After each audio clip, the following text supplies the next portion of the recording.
If you've had as many years of mammograms as I had, it's not something you expect to hear.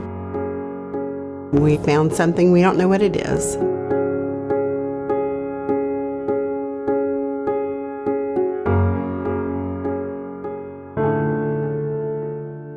When you are faced with your own mortality, it changes you. You become more aware of your family, your friends, the things you want to do in the future. After the double mastectomy, initially, I didn't have a lot of sensation. When I hugged my granddaughters, I couldn't feel it. That was heartbreaking. I think when a woman faces a diagnosis of cancer, perhaps sensation after mastectomy is not the first thing they think of. Within that tissue is where the majority of the nerves live. So a mastectomy, by definition, requires removal of those nerves.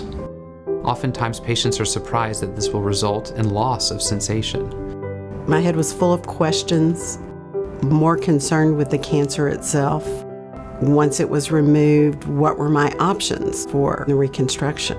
And when he mentioned the deep flap option with the ReSensation, it was like a light bulb went off. That was the answer to every prayer I had. I chose to incorporate ReSensation into my practice because it offered the next frontier for my breast cancer patients. While we've come a long way in reconstruction of breasts in a natural, authentic way, patients historically did not have much sensation. We didn't have the technology or the science to recreate sensation in the breast. Science has grown in breast reconstruction, and now we have the tools, the nerve grafts, and the techniques that offer the best opportunity for sensation. A deep flap uses skin and fat from the lower abdomen to rebuild a breast. We disconnect that skin and fat with the nerve that gives sensation to the abdomen. When we transfer the tissue, we connect it to nerves that I dissect in the chest that give sensation there. I probably didn't listen well enough to know about the time factor. Once I started getting energy back, I guess I started concentrating on getting the sensation back. My expectations were I'd go to bed one night, the next morning I'd wake up and everything would be normal. And that wasn't what happened. I didn't really feel anything. I would say it was approximately 3 months after the surgery. I felt this tingling and it almost was painful. And so, I called the doctor.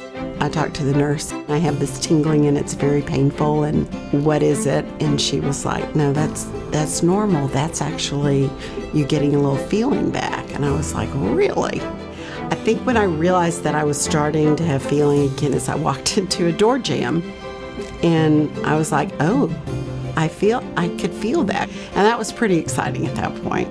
Once I started feeling more and more tingling and stuff like that, I was like, okay, this is working now.